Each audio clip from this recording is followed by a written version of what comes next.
Hello दोस्तों, essential coding question की place में आपका स्वागत है। आज मैं सॉल्व करने वाला हूं एसेंशियल में आई हुई एक और रिसेंट प्रॉब्लम नंबर 39। इससे पहले आपको पता है कि लगभग 38 प्रॉब्लम्स को मैंने अपने यूट्यूब चैनल पे सॉल्व कर दिया है, और ना सिर्फ सॉल्व किया है बल्कि इसको हैकर रैंक पे यहाँ पर जाकर के कंटेस्ट बना दिया है।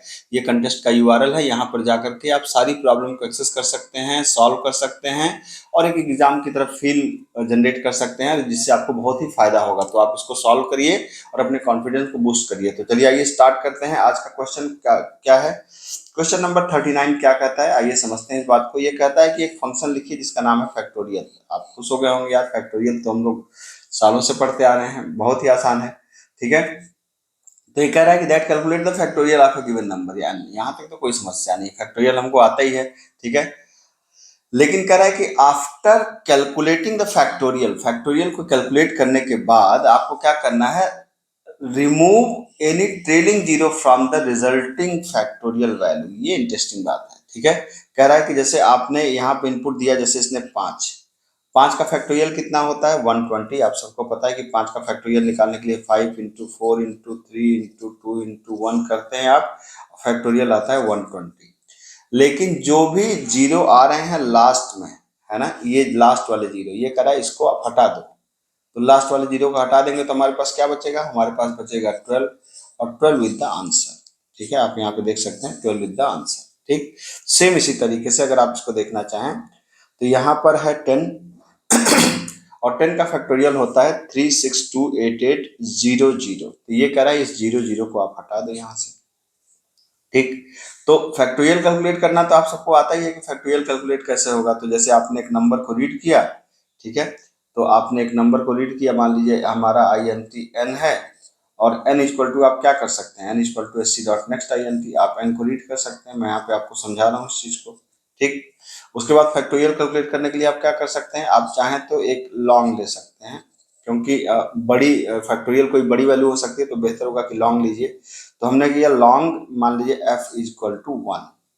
ठीक है, और फैक्टोरियल करके से कैसे कैलकुलेट होगा, आपने कहा कि for I is equal to N, I greater equal than 1 और आई माइनस माइनस, और आपने कर दिया F is equal to F into I. ये तो हम लोग बहुत बचपन से पढ़ते आ रहे हैं फैक्टोरियल की लॉजिक। तो अब इस लॉजिक को आप कैसे समझ सकते हैं, जैसे आपने कहा कि यार मान लो आपने सिंपल अगर 5 दिया, तो आपको पता है ना कि ये कैसे काम करती है। ये आई है और ये एफ है, आपको पता है कि आई की शुरुआती वैल्यू एन है, मतलब 5 है, तो एफ एफ इंटू आई मतलब 1 इंटू 5 हो जाएगा, फिर ये 4 हो जाएगा, फिर 5 इंटू 4 हो जाएगा, फिर ये 3 हो जाएगा, फिर 20 इंटू 3 यहाँ पे आ जाएगा आपको, फिर ये 2 हो जाएगा, फिर 60 इंटू 2 आ जाएगा, फिर ये 1 आ जाएगा, फिर 120 इंटू 1 आ जाएगा, और फाइनली जैसे ये जीरो होगा लूप फेल हो जाएगी, तो फाइनली 120 प्रिंट हो जाएगा, जो 5 का फैक्टोरियल है। लेकिन हमको 120 तो प्रिंट करना नहीं है, हमें 120 मिला है, मान लीजिए 5 का फैक्टोरियल, लेकिन हमको प्रिंट ये जीरो हटाना है, लास्ट वाला जीरो ये हटाना है। ठीक है, अब कैसे हटा सकते हैं, तो इसको हटाना आसान है। आप क्या कह सकते हैं, आप कह सकते हैं कि भाई जैसे मान लीजिए 12 है हमारे पास, 120 है, तो कोई भी नंबर को अगर आप 10 से डिवाइड करते हैं ना, तो ये 12 टाइम जाएगा। ठीक है, बचेगा जीरो। मतलब किसी भी नंबर को अगर आप 10 से डिवाइड करते हैं और उसके लास्ट में जीरो है, तो यहाँ पे आपको रिमाइंडर मिलेगा जीरो।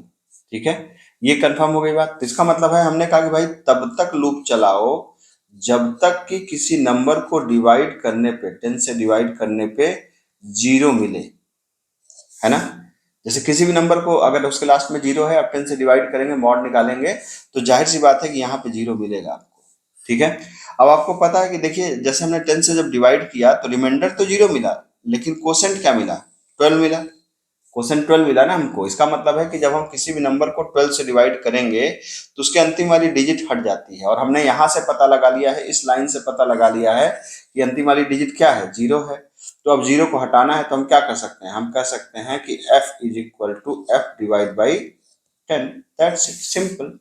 ठीक है, इसका मतलब कि जैसे मान लीजिए 120 था ना, एकदम समझ गए होंगे आप, तो 120 था, तो हमने पहले 120 को 10 से डिवाइड करके देखा कि क्या मॉड जीरो आ रहा है, क्या, हाँ जीरो आ रहा है, बिल्कुल सही बात है, कंडीशन ट्रू है। तो F equal to F into 10, तो एफ को जब 10 से डिवाइड करने पर जो कोसेंट आएगा, मतलब ये वाला पार्ट हमने 10 के अंदर डाल दिया। तो जब हमने 10 एफ के अंदर कितना डाल दिया, 12 डाल दिया।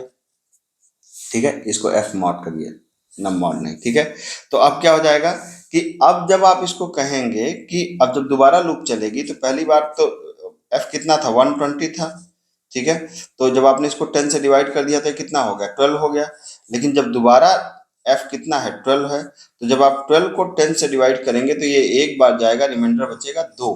तो चूंकि कंडीशन फॉल्स हो गई, तो कंडीशन फॉल्स हो गई तो आपको क्या करना है, f को रिटर्न कर देना है, इतना ही तो करना है आपको, ठीक है। इसको अगर आप सिस्टम पे समझना चाहते हैं तो आइए चलिए इसको सिस्टम पे सीधा हम लोग कर लेते हैं। आप यहाँ पर गए, यहाँ पे आपने कहा फैक्टोरियल, ठीक है। तो सिंपली आपने यहाँ पर, मैं जावा से सॉल्व करता हूँ, आपको पता ही है कि ये प्रॉब्लम स्टेटमेंट क्या है। यहाँ पर हमने क्या बनाया, हमने यहाँ पे बनाया कि scanner sc equal to new scanner, ठीक है। और यहाँ पर आपने दे दिया सिस्टम डॉट इन, ठीक। उसके बाद आपने कहा INT n इक्वल टू आपने क्या कर दिया sc डॉट नेक्स्ट INT, और आपने यहाँ पर एक लॉन्ग वेरिएबल ले लिया क्या f इक्वल टू 1, ठीक है। और फॉर, अब यहाँ पे हम, बल्कि इसको आप क्या करिए, इसको सबसे अच्छा होगा कि जैसे हम लोग हमेशा करते हैं ना, एक फंक्शन बना देते हैं, सॉल्व के अंदर पास कर देते हैं n को, ठीक है। और ये हमको क्या देगा, हमको एक रिजल्ट देगा r, और फिर r को हम प्रिंट करा देंगे system dot out dot println. किसको प्रिंट करा दिया, r को प्रिंट करा दिया। अब सॉल्व फंक्शन को यहाँ पे डिफाइन कर दीजिए, क्या हो गया, पब्लिक स्टैटिक लॉन्ग सॉल्व, ठीक है। INT n लॉन्ग क्यों लिया है, क्योंकि रिजल्ट बड़ी वैल्यू हो सकती है, तो हमने कहा लॉन्ग f इक्वल टू 1, और for INT I is equal to क्या हो गया, n i greater equal than 1 i minus minus. ये फैक्टोरियल की लॉजिक है, आपको पता है, f equal to f into I. और अब क्या करेंगे, जब तक क्या ना हो जाए f mod 10 is equal to 0, अगर 0 आता है तो f equal to f divide by 10 कर दीजिए। फाइनली क्या कर दीजिए, रिटर्न कर दीजिए किसको, f को, बस दैट्स इट। इतना ही सोल्यूशन था, कितना आसान सोल्यूशन है, ठीक है। इसको एक बार आप चेक करना चाहें तो आप इसको यहाँ पर चेक कर लीजिए, ठीक है। ये टेस्ट केस पास हो गया, आप देख सकते हैं। और अगर आप इसको सबमिट करें तो जितने भी हिडन टेस्ट केस हैं मेरे ख्याल से वो भी पास हो जाने चाहिए, ठीक। तो यहाँ पे आप देख सकते हैं कि सारे हिडन टेस्ट केस आपके पास हो गए। टेस्ट केस 4 कहीं अटका हुआ है, शायद बड़ा है, ये भी पास हो गया, ठीक है। तो अगर जानकारी पसंद आई होगी तो चैनल को सब्सक्राइब करिए। मिलता हूँ, थैंक यू सो मच।